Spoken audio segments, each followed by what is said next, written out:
Back to news. Telangana cabinet కీలక నిర్ణయం తీసుకుంది. తెలంగాణలో పంట రుణాల మాఫీకి కేబినెట్ నిర్ణయం తీసుకుంది. 2023 డిసెంబర్ 9కి ముందు తీసుకున్న పంట రుణాలు మాఫీ చేయాలని నిర్ణయించింది. 2 లక్షల రూపాయల వరకు రుణమాఫీ చేయాలని తెలంగాణ కేబినెట్ నిర్ణయం తీసుకుంది. ఈ రుణమాఫీని ఏకకాలంలో చేయాలని కేబినెట్ నిర్ణయించింది.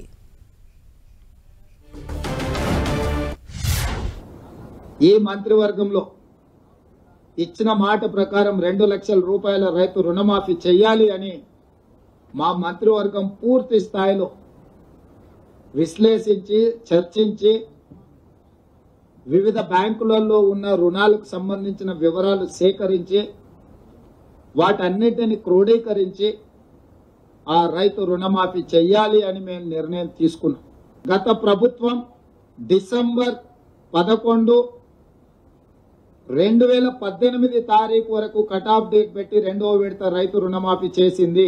డిసెంబర్ 12, 2018 తారీఖు నుంచి తీసుకున్న రుణాలు డిసెంబర్ 9, 2023 వరకు 5 సంవత్సరాల మధ్య కాలంలో ఈ రాష్ట్రంలో ఉన్న రైతులు తీసుకున్న 2 లక్షల రూపాయల వరకు రుణమాఫీని చెయ్యాలని మా ప్రభుత్వము ఈ మంత్రివర్గంలో నిర్ణయం తీసుకున్నది.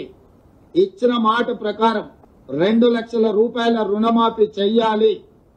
కట్ ఆఫ్ డేట్ 12/12/2018 నుంచి 9/12/2023 మధ్య కాలంలో రైతులు తీసుకున్న రుణాలను 2 లక్షల రూపాయల వరకు మాఫీ చేయాలని మా మంత్రివర్గంలో మేము నిర్ణయం తీసుకున్నాము. ఈ రుణాలు మాఫీ చేయడానికి దాదాపుగా 31,000 కోట్ల రూపాయలు అవసరం అవుతున్నది. 31,000 కోట్ల రూపాయలను సేకరించి తెలంగాణ రాష్ట్ర రైతాంగానికి రుణవిముక్తి కల్పించి వ్యవసాయం దండుగ కాదు, వ్యవసాయం పండుగ.